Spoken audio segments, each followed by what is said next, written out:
Now, if that doesn't get your blood flowing, nothing else will. Thank you, John Curley.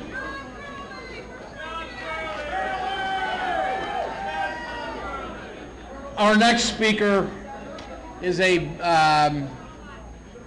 big-time guy in the Tea Party movement, Michael Johns. Michael is a healthcare executive, former White House and U.S. federal government official, and a conservative policy analyst and writer. He is one of several national founders and leaders of the U.S. Tea Party movement.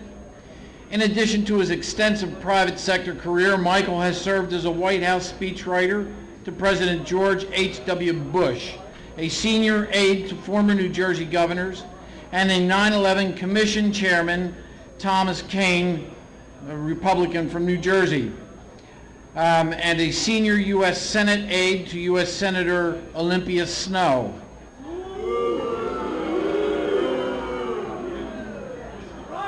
You can't be right 100% of the time. Michael began his career as a policy analyst at the Washington, D.C. based Heritage Foundation,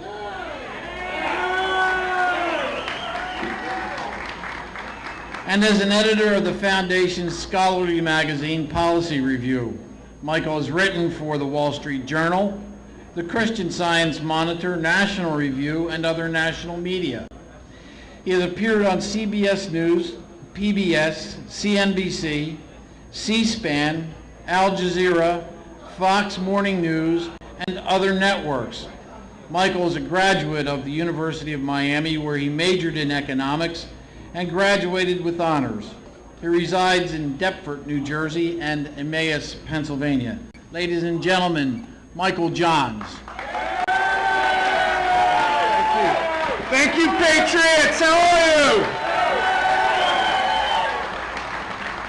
Patriots of Trenton, members of this Tea Party movement. I think for many of you, like myself, we were engaged in this Tea Party movement a year ago, and we began to say that we thought something was beginning to change in New Jersey. We said it in North Jersey, we said it in South Jersey, we said it in Philadelphia, we said it in New York City. Change has come to New Jersey, and you have been responsible for it. Thank you, Trenton. Thank you. I want to thank all of the Tea Party organizations that are here today. Tea Party organizations from New Jersey, those from Pennsylvania, Independence Hall Tea Party Association, all the great organizations. The challenge of this year to come will be greater collaboration and greater efforts together as we forge change. You know, we're just 1 year into this Tea Party movement, and I think it's starting to become pretty self-evident, isn't it? This movement of American patriots is proving the most influential political force of modern times. You have made it that. Thanks for all you have done, and what an honor it is to call many of you friends and colleagues in this, the greatest struggle and the most epic struggle of our times. Over this past year, as all of you have witnessed, our critics have tried to confuse the American people about this movement. First, they tried to pretend it didn't exist. When that didn't work, they mocked it. When that didn't work, they maligned it. And now, as far as I can tell, it seems our opponents fall into two groups. Those who are reduced to trying to shout us down, and those who, after ignoring, mocking, and maligning us, say, you know, those Tea Party guys aren't so bad after all. We become quite the enigma. You know, they've gone out and they've actually conducted scientific polling studies, all to come back and say, well, we've known all along. This Tea Party movement is pretty much like the rest of America. Turns out these polls show we are America. Like most Americans, we support and honor our Constitution. Like most Americans, we've learned from history to view big government skeptically.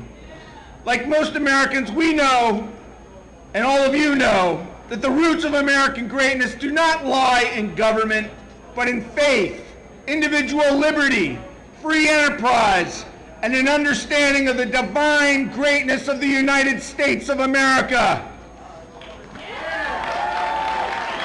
Here today, in a common spirit, commitment to liberty, all of you know the truth.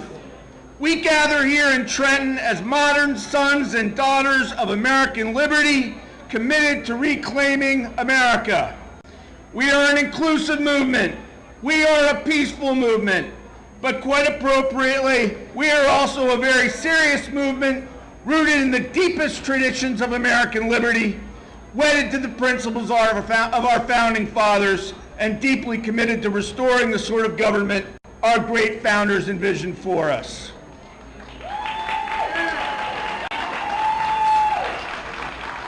Over this past year, many a Tea Party leader, many a Tea Party activist has sort of pulled me aside a little bit and said, really, Michael, what's the truth? What's really going to happen to this nation?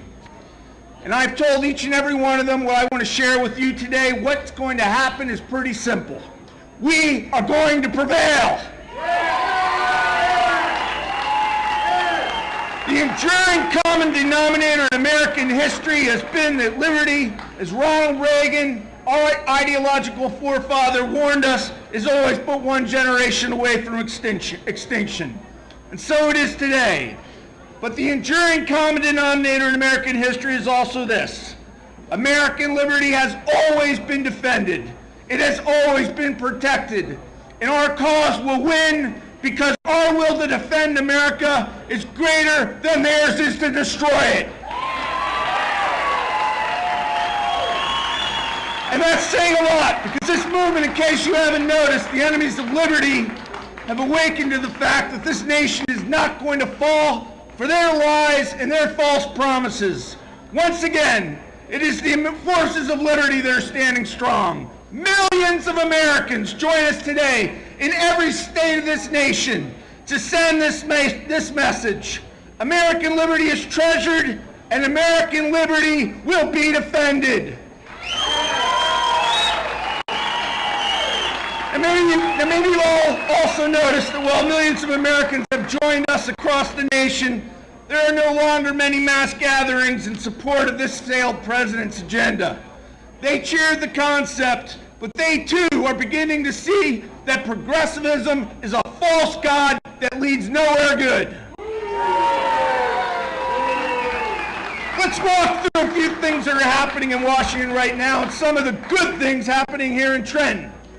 Because it's not enough to say that we are here merely to fight bad health care policy or bad immigration policy or bad energy policy, because it is the totality of this political culture, all of it, that we reject. A lot of us tried to ring the fire alarm in the fall of 2008, and I know many of you were part of that. We pointed out that far from being a post-partisan political figure, Barack Obama was the most liberal member of the United States Senate. More liberal than Ted Kennedy. More liberal than Bernie Sanders.